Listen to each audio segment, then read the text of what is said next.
Welcome to the Romance of the Three Kingdoms podcast. This is episode 60.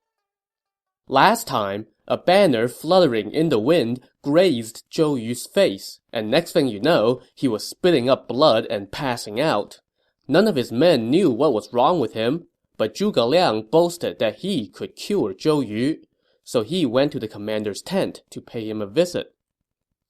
I have not seen you in a while, but I never imagined that your precious health would be failing, Zhuge Liang said. A man's luck can change in the course of a day. Who can foretell what would happen? Zhou Yu lamented. Yes, just as the weather can change when least expected. You can never tell, Zhuge Liang said with a smile. Funny Zhuge Liang should put it that way. When he heard those words, Zhou Yu's face lost its color, and he moaned. Commander, do you feel vexation gathering inside you? Zhuge Liang asked. Yes. You must take a cooling tonic for it. I have already taken it, but it did nothing.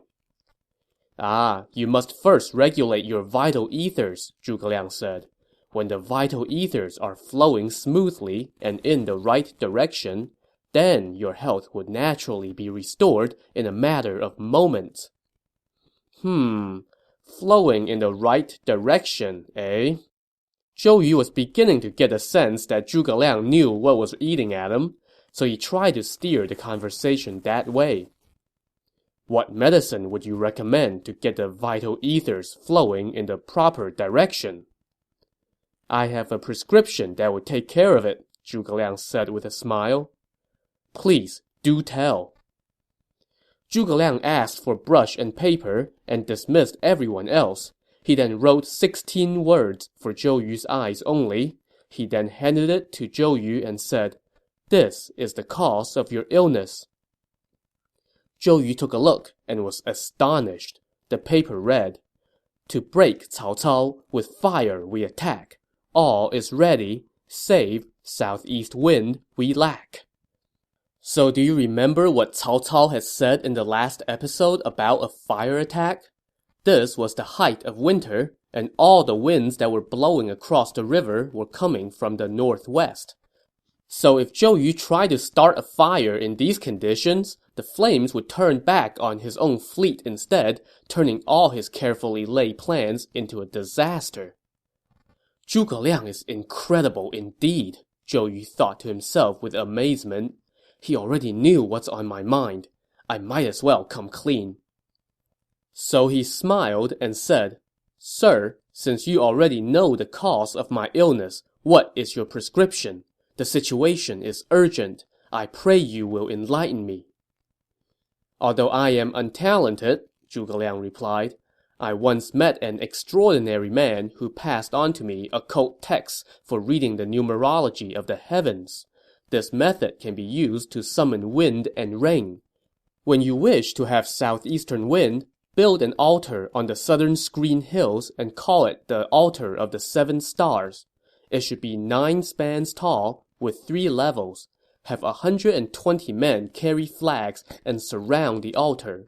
I shall ascend the altar and invoke magic to borrow a strong southeastern wind for 3 days and 3 nights to help you. How does that sound? Even just 1 night of strong southeastern winds would be enough for victory, much less 3 days and 3 nights, Zhou Yu said. But we must act now. There is no time for delay. On the 20th day of the 11th month, we will supplicate the wind, and have it blow until the 22nd day. Is that enough? Zhuge Liang asked. A delighted Zhou Yu sprang to his feet and immediately dispatched 500 crack troops to the southern screen hills to build the altar. He sent another 120 men to hold the flags, surround the altar, and do as Zhuge Liang instructed. Zhuge Liang took his leave and headed to the southern screen hills with Lu Su to oversee the operation. He was very particular about the construction. The altar had to be built with red earth from the southeast. The circumference of the altar was to be 181 feet, and each of the 3 tiers was to be exactly 2.25 feet tall. On the bottom tier, he erected 28 flags, 7 in each direction, representing the 28 lunar mansions of the zodiac. On the second tier, he erected 64 yellow flags, 1 for each hexagram in the I Ching, or the Book of Changes. So this book has its origins in a text of divination, and the divination is based on these 64 hexagrams, each of which is made up of 6 lines. So basically, Zhuge Liang's setup here is drawing on some highly spiritual stuff. On the top tier of the altar, Zhuge Liang stationed 4 men, all of whom bound their hair tightly and wore caps, thin black silk robes, wide sashes that represented the phoenix, vermilion shoes, and square kilts. At the front left, 1 man held up a long pole that was topped with chicken feathers to show which way the wind was blowing. At the front right stood 1 man holding a pole topped with the banner of the 7 stars, also to show the direction of the wind. The man in the rear left held a fine sword, while his counterpart in the rear right held an incense burner. On the ground level, 24 people surrounded the platform, each holding emblem flags, ceremonial canopies, large halberds, long dagger axes, ritual gold battle axes, white yak-tail banners, vermilion pennants, or black standards. With everything in place, on the 20th day of November, which was an auspicious day, Zhuge Liang bathed and performed the required rituals, put on a Taoist robe, let his hair down, and walked barefoot to the altar. There, he told Lu Su, "You should go back to camp to help Commander Zhou deploy his troops. If my prayers do not work, please do not hold it against me." Once Lu Su left, Zhuge Liang instructed the guards at the altar, "Do not leave your station without orders. Do not chatter amongst yourselves. Do not speak nonsense. Do not react wildly. Anyone who disobeys these orders shall be executed." So everyone snapped to, and Zhuge Liang slowly ascended the altar. He lit incense and poured water into a vessel. He then looked up to the heavens and uttered a silent incantation. After that, he descended the altar and went to his tent for a brief rest, while ordering the guards to take breaks and eat in shifts. In this way, 3 times during that day he ascended the altar, and 3 times he descended. Still, there was not a trace of southeastern wind. Meanwhile, back in the Dongwu camp, Zhou Yu had summoned his officers to his tent, and they were just waiting for a southeastern wind to deploy their troops. At the same time, he sent word to Sun Quan, asking him to prepare his army to provide backup. The general Huang Gai, the one who was pretending to defect to Cao Cao, prepared 20 boats. At the front of the boats, they mounted large nails so that once they rammed into the enemy ships, they would be stuck there. The boats were packed with reeds and kindling soaked in fish oil and other miscellaneous stuff that would ensure a fiery display. They then covered up the top of the boats and put blue flags at the front, which was the agreed-upon signal to Cao Cao that this was the defecting fleet.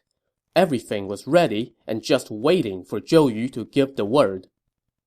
Tying up other loose ends, the general Gan Ning and the advisor Kan Ze, the 2 other guys who were pretending to defect to Cao Cao, kept the 2 fake defectors from Cao Cao, Cai He and Cai Zhong, within their naval camp, drinking with them every day. Not a single one of the soldiers that those 2 had brought with them to the Southlands were allowed on shore. All around them were Dongwu troops, packed so tightly that not even water could leak through. In a metaphorical sense, anyway. They were also just waiting for Zhou Yu to give the word. Zhou Yu soon got word that Sun Quan's fleet was anchored 20-some miles away, waiting for his good news. So Zhou Yu told Lu Su to send out word for all the troops to get ready to move out as soon as the order goes out. When the troops heard this, everyone was rubbing their hands in anticipation for the coming battle. There was just one snag, though. As evening descended, the sky was still clear, and there was not even the slightest breeze. So, where is that southeastern wind I was promised? Zhou Yu was starting to wonder. Zhuge Liang's claims are absurd, a restless Zhou Yu said to Lu Su. It's the dead of winter. How can there be southeastern winds? I don't think Zhuge Liang would tease us, Lu Su said. And so they waited, and waited, and waited. As 9 o'clock approached, they suddenly heard the sounds of blowing wind and fluttering flags. Zhou Yu stepped outside and saw his banners flying toward the northwest. Moments later, a strong southeastern wind kicked up. So there is your wind, as promised. Or, in the words of a later poet, Sleeping Dragon stood on 7-star altar, as all night southeastern winds roiled the river. Had he not devised his brilliant strategy, how could Zhou Yu show off his abilities? At that moment, though, thanking Zhuge Liang was the last thing on Zhou Yu's mind. Zhuge Liang has the ability to bend heaven, earth, and the spirits to his will, Zhou Yu said with much consternation. If we allow him to live, he would surely be trouble for Dongwu. I must kill him sooner than later, so as to avoid future headaches. So he immediately summoned 2 of his officers, Ding Feng and Xu Sheng. Each of you, take 100 men and head to the 7 Stars altar at the southern screen hills, he told them. Xu Sheng, you go by water. Ding Feng, you go by land. When you get there, catch Zhuge Liang and kill him at once, no questions asked. Bring his head to me for your reward. The 2 officers immediately set out, with Xu Sheng taking 100 armed soldiers on boats, while Ding Feng led 100 archers on horseback. Ding Feng and his riders arrived at the altar first. They saw that all the guards were standing at their station. Ding Feng stormed up the altar with sword in hand, but there was no sign of Zhuge Liang. When Ding Feng questioned the guards, they told him that Zhuge Liang had just descended the altar, so he hurriedly went back down to look for him. By this time, Xu Sheng had arrived by boat as well. The 2 officers met on the bank of the river, where a foot soldier told them, Last night, a fast boat was docked on the beach up ahead. Just now, I saw Zhuge Liang get on the boat and it took off. So Ding Feng and Xu Sheng gave chase on land and water. Xu Sheng instructed his men to run full mast so as to use the winds to gain ground. They soon spotted a small boat not too far ahead. Master Zhuge, please wait! Commander Zhou would like to see you! Ding Feng shouted from the front of his boat. But yeah, I don't think so. Laughing from the rear of his boat, Zhuge Liang replied, Please, tell Commander Zhou to deploy his troops wisely. I am returning to Xiakou for a little while. We will meet again another day. Please wait, Xu Sheng shouted. I have something important to tell you. I expected that Commander Zhou would not be able to tolerate me and would try to do me harm, Zhuge Liang said, so I instructed Zhao Yun to come pick me up. Please, you can stop chasing me. Well, Xu Sheng was not about to heed this advice, especially when he noticed that Zhuge Liang's boat had no sail. He pressed his own boat forward, but as he drew closer, he saw the General Zhao Yun standing at the rear of Zhuge Liang's boat with bow and arrow in hand. I am Zhao Yun of Changshan, he shouted. I have come to pick up our military strategist as instructed.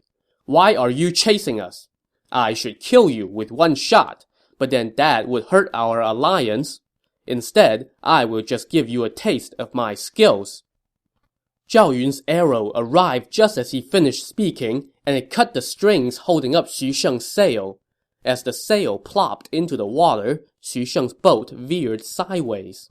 Now, Zhao Yun instructed his men to unfurl their own sail, and their boat sped off with the wind at its back. There was no way for the Dongwu forces to catch up. Thus thwarted, Ding Feng met Xu Sheng on shore and said to him, Zhuge Liang's cunning is unparalleled, and that Zhao Yun is the equal of 10,000 men. Have you heard of his exploits against Cao Cao's army at Dangyang and Changban? Let's just report back. So the two of them went back to see Zhou Yu and told him what happened, but that only made Zhou Yu even more alarmed. "That man is so crafty. I will not be able to rest easy at night," he said. Lu Su, however, told Zhou Yu to focus on the more immediate issue, attacking Cao Cao. Zhou Yu agreed and summoned his officers.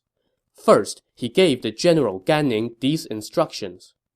"Take the fake defector Cai Zhong and his soldiers, set out along the south shore under Cao Cao's banners, head straight to Wulin, where Cao Cao's grains are stored, penetrate his forces, and start a fire as a signal, but leave the other fake defector Cai He here. I will have a use for him." Next, Zhou Yu summoned Taishi Ci, another of his top generals, and told him, "Take 3,000 soldiers and head toward the border of Huangzhou. If Cao Cao's troops from Hefei try to come reinforce him, attack them immediately and start a fire as a signal. When you see troops under red banners, that would be our lord coming to back you up." Those two detachments had the farthest to go, so Zhou Yu sent them off first. Next, he told General Lu Meng to lead 3,000 men to back up Gan Ning on his raid of Cao Cao's supply depot. Another 3,000 men, under the command of the General Ling Tong, were to cut off any traffic coming from Yiling, and then, when they see fire coming from Cao Cao's supply depot, they were to head that way to provide even more reinforcements. Zhou Yu next told the officer Dong Xi to lead 3,000 men and go to Hanyang, where he was to launch an attack on Cao Cao's camp. The officer Pan Zhang and his own 3,000 men were ordered to provide backup. With those 6 detachments deployed, Zhou Yu asked the general Huang Gai to get his fireboats ready and send a soldier to Cao Cao with a note saying that he was defecting that very night. Zhou Yu then put 4 warships behind Huang Gai's fleet. These 4 warships were each led by a general, Han Dang, Zhou Tai, Jiang Qin, and Chen Wu, and behind each of the warships followed 300 smaller boats. With everything set, Zhou Yu stationed himself on a large warship to oversee the operation with his second-in-command Cheng Pu, who was thoroughly impressed by all these deployments. Xu Sheng and Ding Feng provided protection for them on the ship. Lu Su, Kan Ze, and the rest of the advisors remained behind to guard the camp. And at this time, word arrived that Sun Quan had dispatched his vanguard under the command of an officer named Lu Xun, with Sun Quan himself leading more troops as backup. Zhou Yu also dispatched people to the western hills to set off explosives and to erect banners on the southern screen hills as signals. All these deployments took the better part of the day, and now everything was set. Zhou Yu was just waiting for dusk to make his move. Zhou Yu was not the only one moving troops around that day.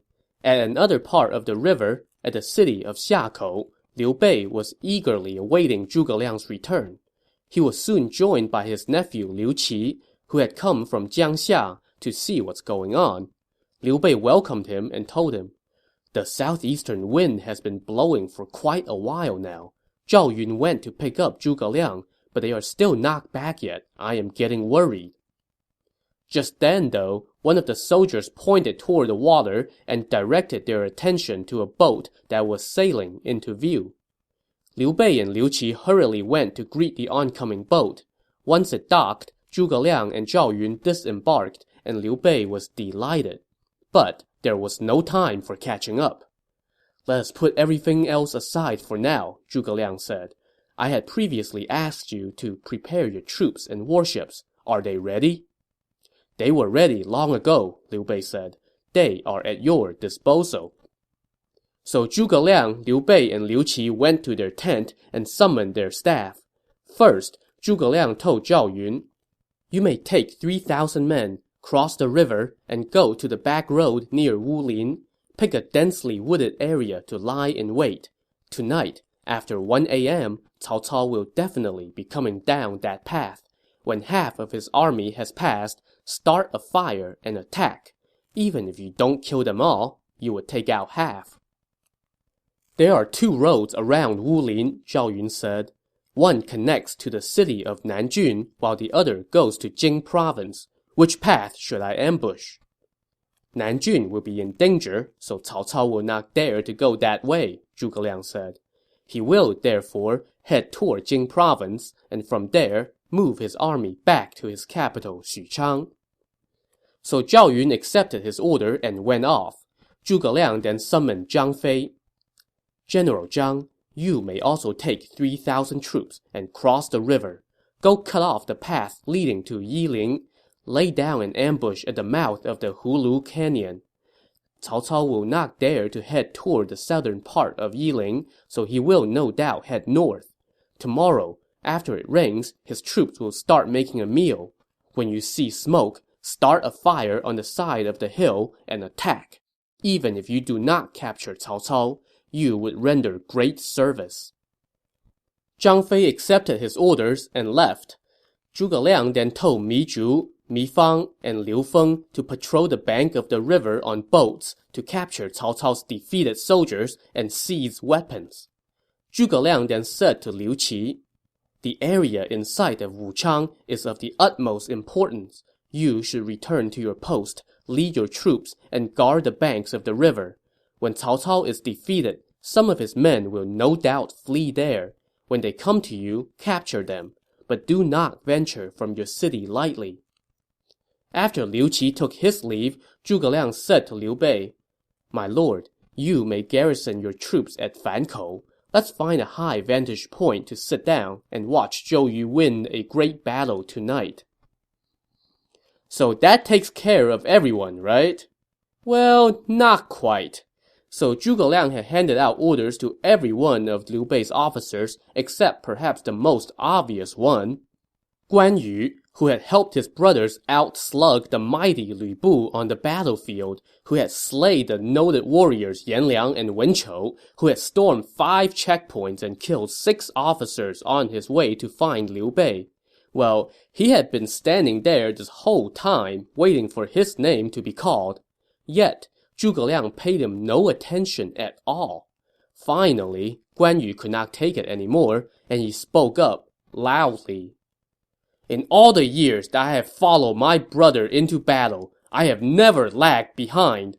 Today we are facing a great foe, and yet you, Master Zhuge, have not given me an assignment. What is the meaning of this?" "General Guan, please do not take it the wrong way," Zhuge Liang said with a smile. "I was going to task you with watching a most important location, but I have some reservations, so I dare not ask you to go." Well, this was just too mysterious and tantalizing for Guan Yu to just leave it. "What reservations? Please tell me." "In the past, Cao Cao treated you kindly, so you must be obliged to repay him," Zhuge Liang said. "Today, after he is defeated, Cao Cao will no doubt flee toward Huarong Trail. But if I send you there, you will surely let him go, so I dare not task you with that mission." "Master Zhuge, you are worrying over nothing," Guan Yu said. "Yes, Cao Cao did indeed treat me very well, but I have already repaid him by slaying Yan Liang and Wen Chou and relieving Yuan Shao's siege on the city of Baima. If I see Cao Cao today, how can I be willing to let him go?" "But what if you did?" Zhuge Liang asked. "Then I am willing to be punished according to military law." "In that case, please write a pledge." So Guan Yu wrote a pledge on the spot, declaring that he would not allow Cao Cao to escape. But he also had some questions for Zhuge Liang. "What if Cao Cao does not come my way?" "Well, then I will also write a pledge guaranteeing that he will," Zhuge Liang said. This made Guan Yu very happy, since it means that he might get a chance to gloat over Zhuge Liang. Zhuge Liang, meanwhile, had further instructions for him. "At Huarong Trail, you should find a spot along the back roads in the high hills and set up a fire and use the smoke to lure Cao Cao to you." "Wait, what? Make some smoke to lure Cao Cao toward the smoke?" If Cao Cao sees the smoke, he would know there is an ambush. Why would he come then? Guan Yu asked. Have you not heard of the military principle of letting weak points look weak and strong points look strong? Zhuge Liang said with a smile. Cao Cao is adept at war, so only this trick will make him bite. When he sees smoke, he will think that we are putting on appearances, so he will pick that path. When that time comes, do not show him any mercy. So Guan Yu led his son, Guan Ping, and his ever-loyal follower, Zhou Cang, as well as his 500 skilled swordsmen, and set off. After he left, Liu Bei expressed some concerns about this assignment. My brother is a man of great honor, he said to Zhuge Liang. If Cao Cao really does go to Huarong Trail, I worry my brother would let him go. I have been studying the stars, Zhuge Liang said. It is not yet time for Cao Cao to die, so we might as well let him live at the hands of General Guan. It would be a rather nice touch, after all. Sir, your foresight is unrivaled, Liu Bei said with admiration. He then accompanied Zhuge Liang to Fankou to watch Zhou Yu do his thing. So we have covered what the forces of Dongwu and Liu Bei were up to. Now let's go check in with Cao Cao. That day, he was meeting with his officers and waiting on word from Huang Gai on when he was going to defect. Suddenly, southeastern winds kicked up, and one of his advisors, Cheng Yu, went to see him to advise caution. But Cao Cao did not seem to be too concerned. The yin phase of winter is ending, and the yang cycle is beginning, he said with a smile. At this time of the year, it is only natural for there to be some southeastern winds. It's nothing out of the ordinary. Just then, his men reported that someone had come from the south shore with a secret message from Huang Gai. Cao Cao summoned the messenger immediately. The letter said, Zhou Yu keeps me under tight surveillance, so I have not been able to find a way to escape. But today, we have a new shipment of provisions from Boyang Lake, and Zhou Yu has put me on patrol. This is my opportunity. No matter what, I will kill some high-ranking Dongwu officers and bring their heads to you. Tonight at 9 o'clock, when you see boats with blue flags at the front, those will be my boats with the provisions. Cao Cao was delighted when he read this message, so he and his officer corps boarded his flagship in the naval camp to watch for Huang Gai's boats. Alright, so all the pieces are in place for the most pivotal clash in the novel and one of the most famous battles in Chinese history and lore. To see how this showdown will unfold, tune in to the next episode of the Romance of the Three Kingdoms podcast. Thanks for listening.